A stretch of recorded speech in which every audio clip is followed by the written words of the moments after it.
오늘 우리에게 주신 하나님의 말씀은 마태복음 6장 19절에서 34절까지의 말씀입니다. 저와 같이 한 절씩 교독하도록 하겠습니다. 너희를 위하여 보물을 땅에 쌓아두지 말라. 거기는 좀과 동록이 해하며 도둑이 구멍을 뚫고 도둑질하느니라. 오직 너희를 위하여 보물을 하늘에 쌓아두라. 거기는 좀이나 동록이 해하지 못하며 도둑이 구멍을 뚫지도 못하고 도둑질도 못하느니라. 내 보물이 있는 그곳에는 내 마음도 있느니라.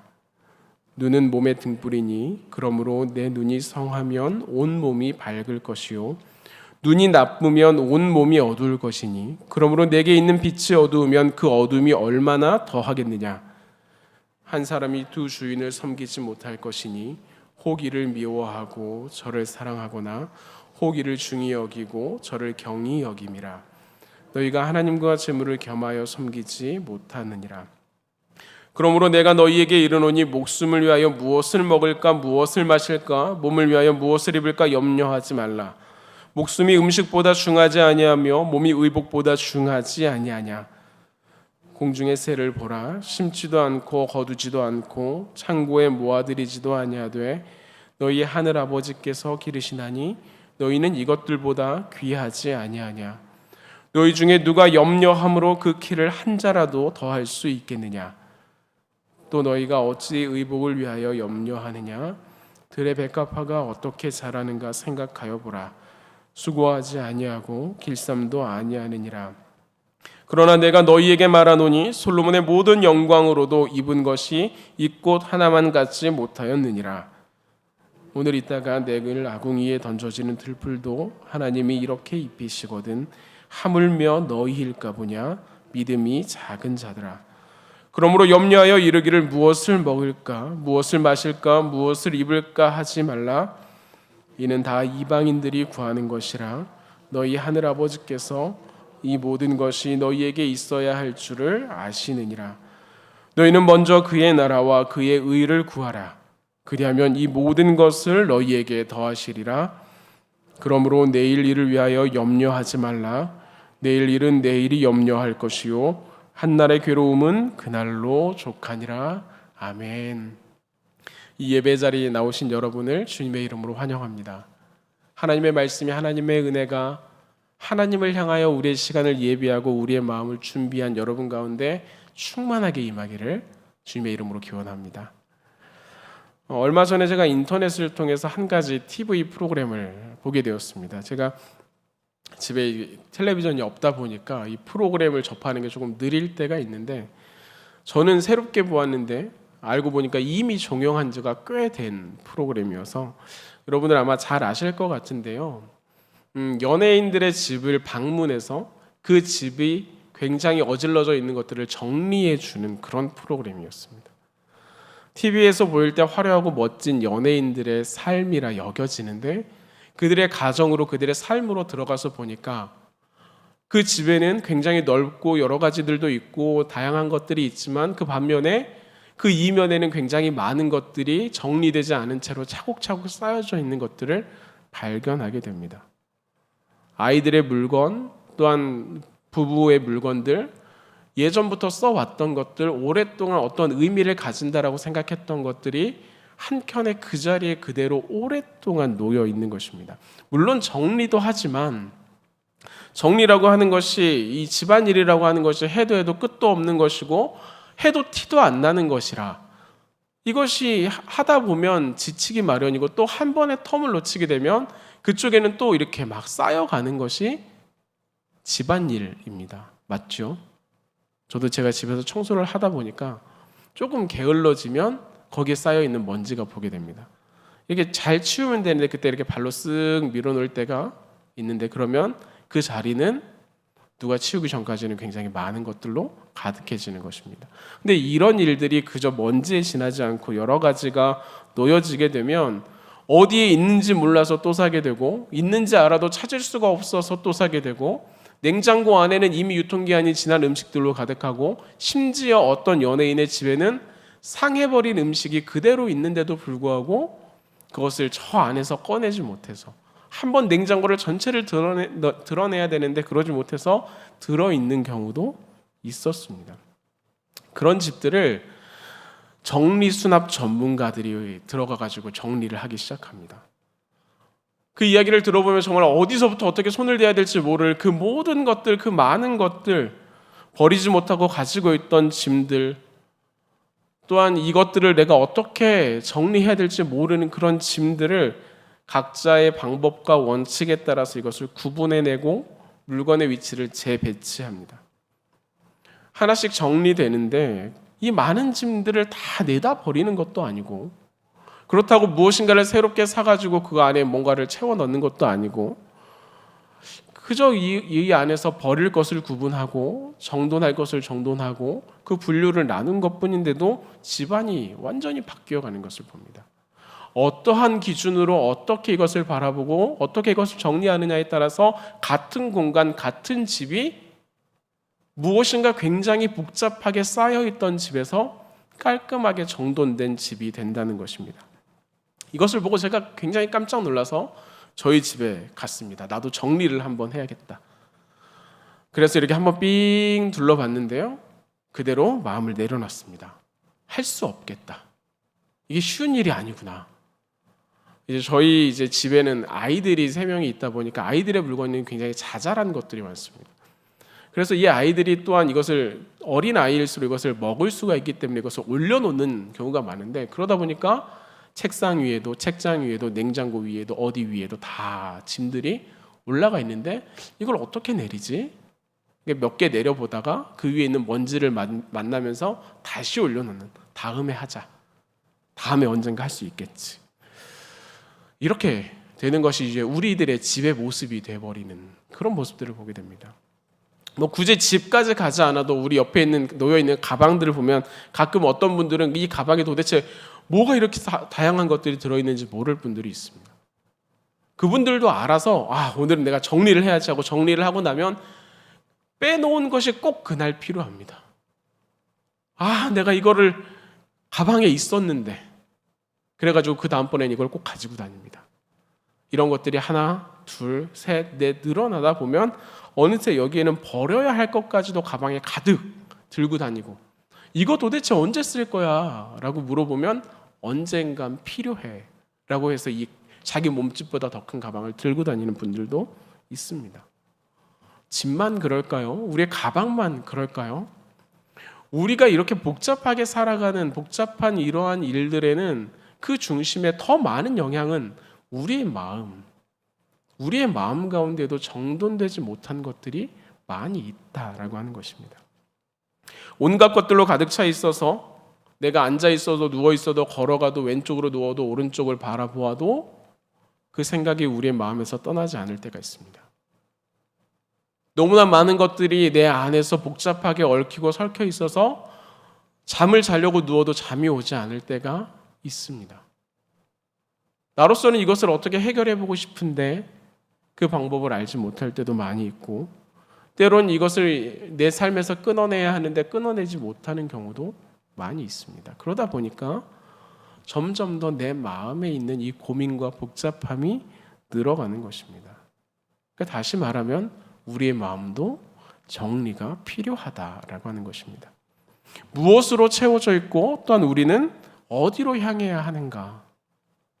내 마음은 도대체 어떤 것들이 있어야 하고 내 마음은 어디로 향해서 걸어가야 할까라고 하는 것입니다.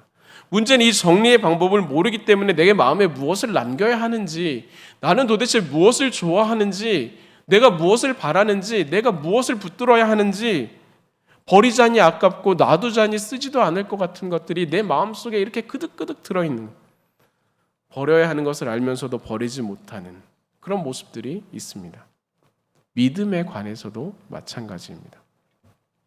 그래서 오늘 본문은 우리에게 우리가 왜 정리하지 못하는가, 내 삶 속에서 우리의 마음을 우리의 믿음을 왜 정리하지 못하는가에 대해서 이야기하고 또한 이 정리의 원칙에 대해서 우리에게 말해주고 있습니다.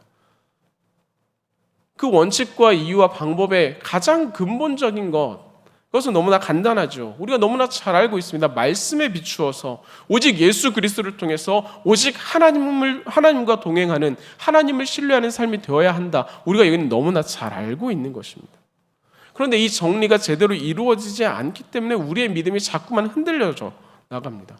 하나님으로 채워져야 할 것들에 다른 것이 덕지덕지 달라붙는 일들이 많이 있습니다. 그러다 보니까 우리의 이 신앙인들이라고 하는, 하나님을 믿는 사람이라고 하는 우리가 오히려 신앙이 없는 사람들보다 더 불안하고 더 복잡하고 더 힘들게 살아갈 때가 많다는 것입니다.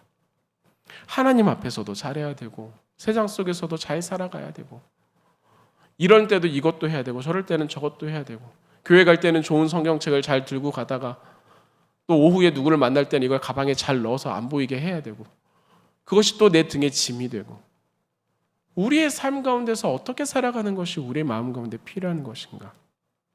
그런 우리를 향하여 예수님께서는 오늘 말씀을 시작하시면서 우리 마음의 정리의 방향성을 이렇게 제시하십니다. 19절과 20절 말씀, 이 화면을 통해서 함께 보도록 하겠습니다. 너희를 위하여 보물을 땅에 쌓아두지 말라. 거기는 좀과 동록이 해하며 도둑이 구멍을 뚫고 도둑질하느니라. 오직 너희를 위하여 보물을 하늘에 쌓아두라. 거기는 좀이나 동록이 해하지 못하며 도둑이 구멍을 뚫지도 못하고 도둑질도 못하느니라. 이 구절만 우리가 이렇게 읽게 되면 하나님께서 너무 밝히시는데? 이렇게 생각할 수 있습니다. 하나님, 이거 어떻게 하라는 말씀이십니까? 이렇게 생각할 수도 있는데, 여기서 말하는 보물은 단지 재물, 이것을 뜻하는 것이 아닙니다. 우리의 재물을 하늘에 쌓아두라, 우리의 보물을 하늘에 쌓아두라, 이것은 우리의 삶의 중심, 우리의 믿음의 중심이 그 하늘 아버지에게 있어야 함을 말하는 것입니다. 내 삶 속에서 내 삶의 중심, 내가 하나님 앞에서 우리 믿음의 중심이 온전히 하나님 앞에 놓여 있어야 한다라고 하는 것입니다. 그렇지 않고 우리의 마음이 다른 곳에 놓여지게 되면 우리는 여러 가지 일들을 만나게 되는데, 하나님 앞에서는 심는 대로 거두는 것이 원칙이지만 세상은 그렇지 않음을 경험하게 된다는 것입니다. 아무리 비싼 옷, 아무리 좋은 것도 녹이 슬거나 조음이 생길 수가 있습니다. 우리가 아무리 좋은 집에 산다고 해도 집안 어느 구석구석에는 곰팡이가 생길 수 있다는 이야기입니다. 기술이 발전하고 보안 시스템이 그렇게 많은데도 불구하고 여전히 도둑은 그보다 더 많이 있는 것 같습니다. 왜 우리의 삶을 살아가면서 이 많은 것들이 있음에도 불구하고 우리는 이 세상에 있는 그 모든 것들을 다 온전히 마음 편하게 염려하지 않고 살아가지 못할까요? 이 세상은 우리가 마음을 놓을 것보다 더 불안한 것들이 많이 있기 때문입니다. 그래서 이 세상의 것에 가치를 두고 살아가면 늘 노심초사할 수밖에 없는 그런 자리에 놓이게 된다고 오늘 말씀은 우리에게 이야기하는 것입니다. 내가 심었는데 그것의 결실을 누군가가 가져가 버립니다.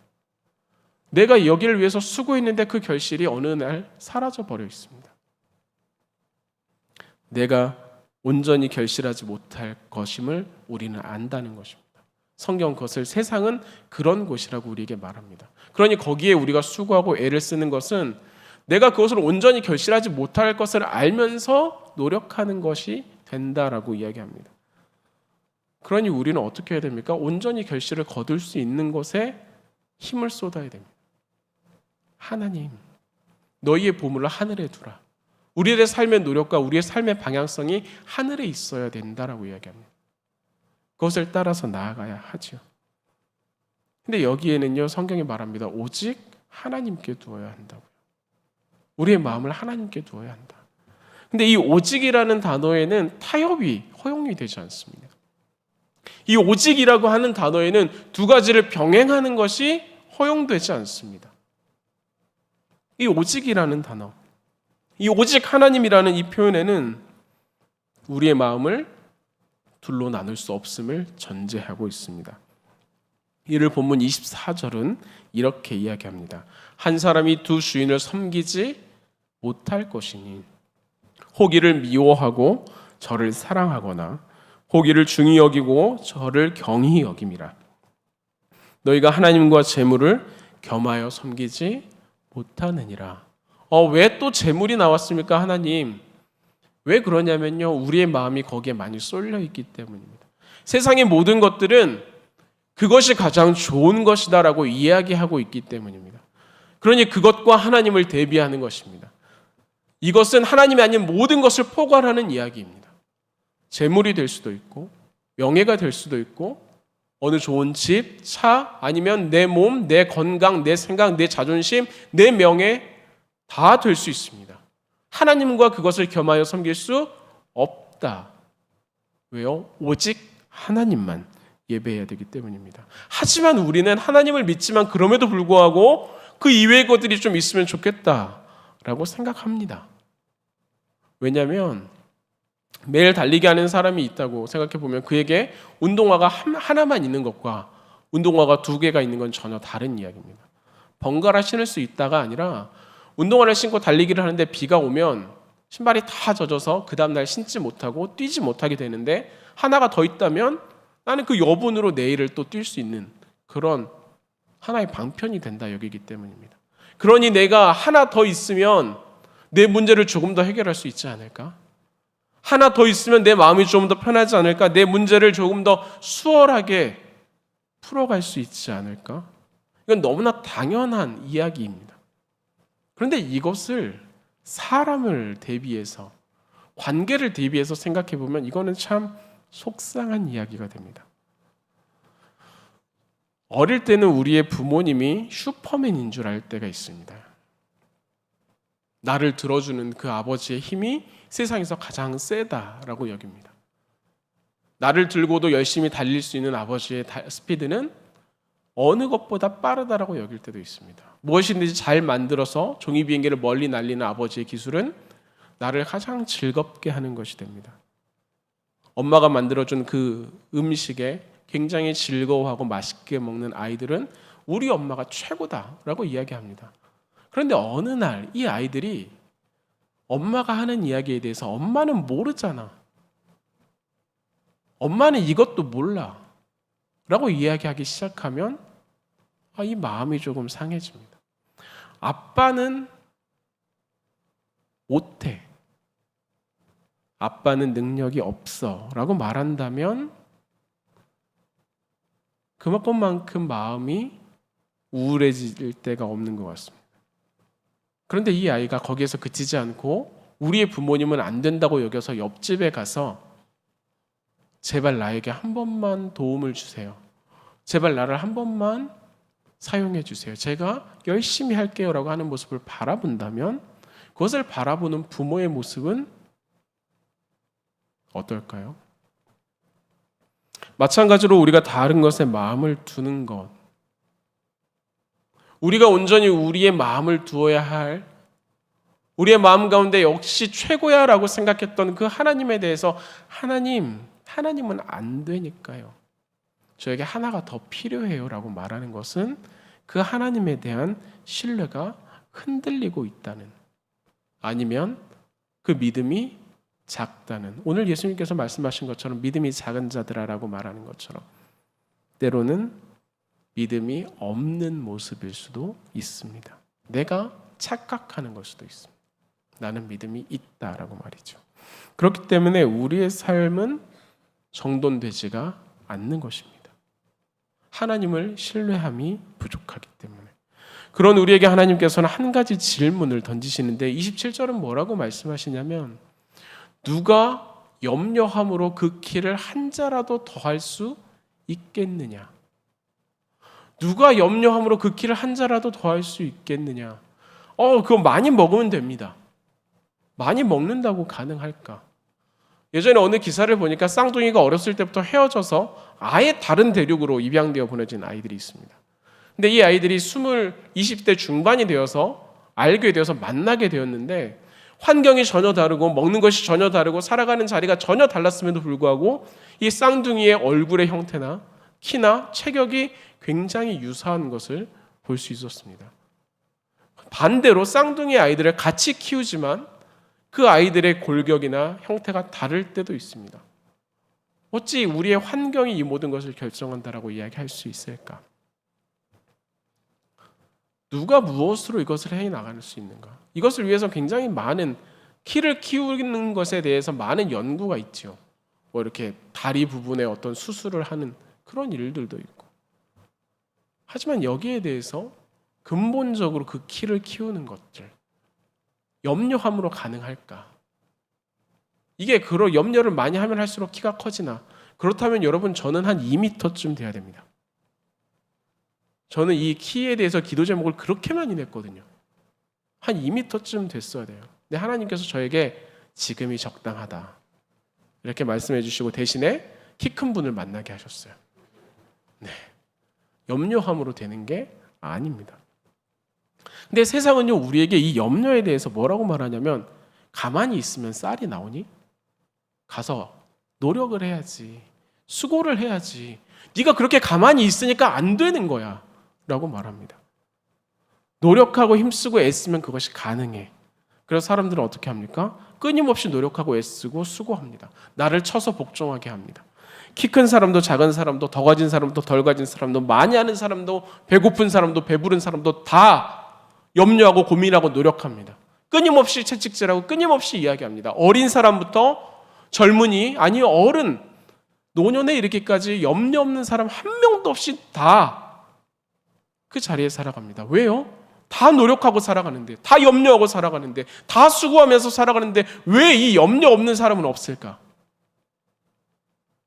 너무나 당연한 것은 사람은 이 염려를 해결할 수 없기 때문입니다. 사람은 이 염려를 해결할 수 있는 방법이 없기 때문이다. 그러다 보니까 사람들은 이것을 염려하고 고민하고 노력하면 지금의 문제를 해결할 수 있을 것처럼 우리가 생각하고, 우리의 평생은 좋아질 거야, 내가 이것을 가지면 우리 인생은 훨씬 더 좋아질 거야 라고 생각하지만, 이상하게 그것으로 해결되어야 할 우리의 마음의 염려는 다른 것이 또 찾아 들어와서 그 자리에 차리하고 있다는 것입니다. 나에게 이 염려는 없었는데 어느새 이것이 내 자리에 들어와서 마치 나는 원래 염려하는 사람인 것이냐, 나는 그것에 마음을 쓰고 있습니다. 그것이 다시 우리의 삶을, 우리의 마음을 복잡하게 만들어가는 것입니다. 누구의 이야기입니까? 우리의 이야기입니다. 모든 사람의 이야기입니다. 그러다 보니까 이 염려라고 하는 것은 우리 인생의 다른 이름처럼 여겨지는 것입니다. 모든 인생은 염려가 있다라고 말입니다. 그러나 그런 우리에게 하나님께서는 공중의 새나 들의 백합화보다 너희가 훨씬 더 귀하다 이렇게 말씀하십니다. 이게 무슨 말이냐면, 하늘을 나는 새들이 겨울이 되면 어디로 가는지 사람들은 정확하게 알기는 어렵습니다. 새들마다 각자 모이는 자리도 다르고 날아가는 곳도 다릅니다. 그런데 그 새들이 가을이 되고 겨울이 되고 시간이 지나고 다시 여름이 되고 그럴 때마다 다시 또 날아오고, 그들은 여전히 그 삶을 살아가고 농사도 하지 않고 염려도 하지 않고 수고는 하겠지요. 벌레를 잡기 위해서라도. 근데 그것을 살아갈 수 있도록 그들이 살아가고 있는 그 자리에 하나님께서 날마다 은혜를 주셔서 그들은 여전히 그 삶을, 여전히 하늘을 날아가고 있다는 것입니다. 분명히 오래 폈다가 얘는 말라서 죽은 것 같은데 내년이 되면 다시 봄에 이것은 싹을 틔우는 꽃을 우리는 매년 보게 됩니다. 누군가의 수고로 누군가의 노력으로 자라나는 것들도 있지만 산과 들에는 매년 새로운 모습의 파릇파릇함이 우리에게 경험되고 고백된다는 것입니다. 누가 이것을 키워가는 것입니까? 누가 이것들에게 먹을 것을 주고 옷을 입히는 것입니까? 하나님께서 행하는 것입니다. 그들이 염려하지 않아도 하나님께서 이들에게 하나님의 은혜를 주시는 것입니다. 얼마 전에 저희 아이들이랑 같이 이렇게 대공원에 가서 동물을 본 적이 있는데, 5 식구가 움직이게 보니까 보면 딱 보입니다. 이 사람은 짐꾼, 이 사람은 맘대로. 저는 짐꾼이고 저희 막내는 마음대로 돌아다닙니다. 둘째도 큰 아이도 마음대로 돌아다닙니다. 왜요? 모든 짐은 아버지가 지고 가기 때문입니다. 가방은 저만 지고 가면 됩니다. 이 아이들은 짐을 지고 갈 필요가 없습니다. 필요하면 아빠 목말라요, 이 한마디가 이 아이들의 모든 고민을 해결해 줍니다. 아빠 배고파요, 이 한마디가 이 아이들의 모든 것들을 해결해 줍니다. 하나님께서 우리에게 말씀하시는 것입니다. 너희들은 그 새보다 귀하다. 너희들은 들의 백합화보다 귀하다. 왜요? 하늘 아버지가 계시기 때문입니다. 그래서 내일 일은 내일 염려하라. 내일이 염려하게 하라 하죠. 내일 일은 내일 염려하라는 말이 아닙니다. 그러면 내일이 되면 우리는 그것을 다시 염려해야 되니까. 그럴 거면 오늘 염려하고 말죠. 내일로 미뤄두는 일을 뭐하러 합니까? 성경은 그렇게 써 있지 않습니다. 내일 일은 내일이 염려하게 하는 것입니다. 그런데 우리 인간은 어때요? 매일 오늘을 살아갑니다. 내일은 우리가 경험할 수 있는 부분이 아닙니다. 내일은 시간의 주관자 되신 하나님의 영역에 놓여 있는 것입니다. 내 삶에 있는 이 문제, 내 미래, 내 다음, 내 자손들, 내가 뭘 물려줘야 내 자녀가 잘 살아갈까? 내가 해결할 수 있는 영역이 아니라 하나님의 손에 달려있는 영역이라는 것입니다. 그저 사람이 계획할지라도 하나님이 행하신다는 것이 그저 우리 입버릇처럼 생각처럼 말하는 게 아니라 진실로 그것을 믿고 우리의 자녀를 하나님 앞에 맡길 수 있는가? 내 삶을 하나님께 맡길 수 있는가? 나는 그것을 신뢰하면서 살아가는가? 아니요. 그러니까 우리는 염려하면서 살아가는 것입니다. 그런데 하나님께서 그거 하지 말라고 하시는 것이죠. 하늘 아버지가 나와 함께 계시니까. 믿음이라고 하는 것은 그 사실을 가지고 그 이외의 것들을 잘라내는 정돈이 필요한 것입니다. 나를 복잡하게 하는 여러 가지들을 하나님께서 나와 함께 하시는가? 하나님께서 나를 이끌어 가시는가? 이 주제 안에서 그 이외의 것들을 잘라내면 비로소 하나님의 손길과 하나님의 은혜를 누려가는 것이 우리의 인생이 될 것이다. 이 이야기하는 것입니다. 여기에 관련된 여러 가지 자료들을 찾다가 한 가지 재밌는 자료를 발견했는데요. 이 염려라고 하는 것의 역사가 굉장히 길게 되잖아요. 근데 이것을 거슬러 올라가다 보면 이 기독교의 시작점이 되는 그런 초대교회의 모습이 나오는데 이 초대교회의 사람들이 염려를 했을까요? 안 했을까요? 당연히 하죠. 염려를 어떻게 안 하고 살아갑니까? 근데 이 사람들의 살아가는 모습을 보다 보니까 굉장히 독특한 게 나오는데 로마의 박해와 유대교의 박해 가운데서 이들이 마가의 다락방에 숨는 것처럼 그렇게 숨어가면서도 복음을 붙들고 살아갑니다. 그렇게 박해를 당하면서 그렇게 숨어 살고 카타콤처럼 땅굴 속에 들어가는 그 사람들이 그럼에도 불구하고 하나님을 붙들어 살아가는데 여기에는 이 초대 교회의 문서에는 이름들이 기록이 되어 있습니다. 이 사람들이 믿음을 지켜 살아갔다. 이 사람들이 하나님 앞에서 열심히 살아갔다. 그런데 거기에 재밌는 아주 독특한 이름이 반복되어 나오는데 티테오디스라고 하는 이름입니다. 아니죠. 티테디오스. 네. 티테디오스라고 하는 이름이 굉장히 반복돼서 나옵니다. 티테디오스 바울, 티테디오스 베드로, 티테디오스 요한, 티테디오스 누구, 티테디오스 정인 이렇게 나온다는 것입니다. 그러면 이 이름이 철수와 영희처럼 많이 쓰이는 이름이었을까? 사회적인 역사책을 확인해 보면 이 티테디오스라는 말은 거의 사용되지 않는 이야기입니다. 근데 왜 이 초대교회 이 문서에는 이렇게 많은 사람들이 다 티테디오스였을까? 이 티테디오스라는 이 단어의 뜻은 결코 염려하지 않는 자라는 이름입니다.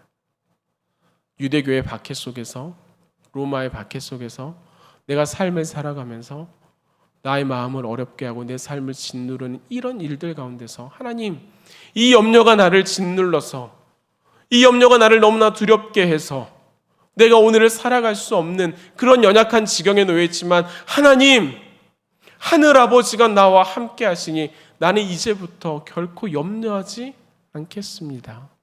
그래서 자기의 이름을 티테디오스라고 바꾸어가는 것입니다. 그런 사람들이 수없이 많이 나옵니다. 나는 티테디오스입니다. 나는 티테디오스입니다. 내 하늘 아버지가 나와 함께 계시니 나는 이제 결코 염려하지 않겠습니다. 얼마나 무서웠을까? 얼마나 두려웠을까? 얼마나 이들의 삶이 쉽지 않았을까? 사랑하는 성도 여러분, 비록 우리의 삶이 정돈되지 않은 집처럼 복잡하고 어렵고 또 두렵고 외롭고 그런 자리에 놓여 있을지라도 결코 염려하지 않겠습니다 라고 말했던 이 초대교회의 그 사람들의 고백이 우리의 마음 가운데 우리 입술의 고백이 되길 소망합니다. 내 마음은 오늘도 부는 바람에 흔들릴 만큼 지나가는 누군가가 한마디 한 것이 내 마음에 꽂혀서 무시하지 못하고 그것을 품고 상처로 삼고 살아가는 우리의 연약함이지만, 우리 하나님이 내 안에 계시기 때문에, 우리 하나님이 오늘 나를 이끌어 가시기 때문에 나는 결코 염려하지 않겠습니다. 오직 하나님을 신뢰하며 나가겠습니다. 이렇게 고백하는 우리가 될 수 있기를 바랍니다. 그 하늘 아버지께서 여러분과 함께 하십니다. 그것을 고백하는 여러분 가운데 하나님의 은혜 날마다 경험되고 고백되어지기를 주님의 이름으로 기원합니다. 우리 시간 함께 찬양할 텐데요, 오늘 본문에 나오는 그런 가사와 그런 고백들이죠. 하늘에 나는 새도 주 손길 돌보시네. 온 땅에 충만한 주 사랑으로 하나님 내 마음을 덮어주옵소서. 결코 염려하지 않겠습니다. 하나님을 의지하며 살아가겠습니다. 우리 그 마음으로 함께 찬양하고 고백하며 나아가도록 하겠습니다. 함께 찬양합니다.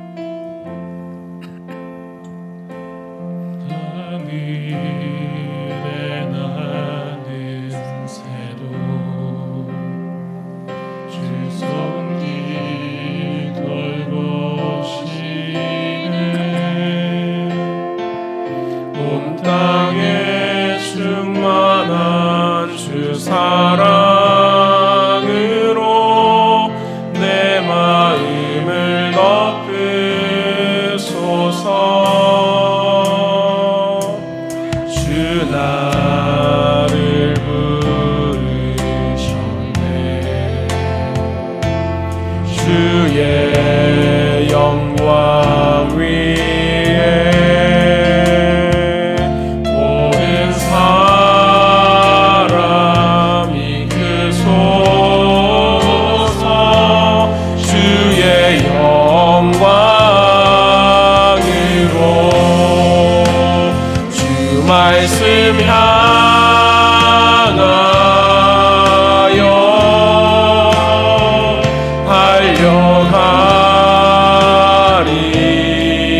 달려가리라. 힘도 아니 능도 아니 오직 성령으로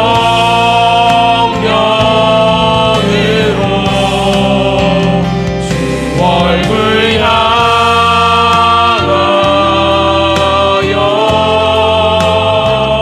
달려가리라.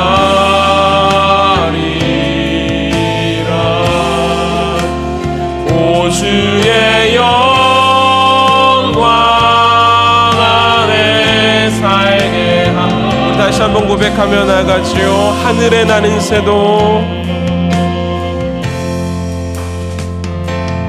하늘에 나는 새도 주 손길 돌보시네. 온 땅에 충만한 주 사랑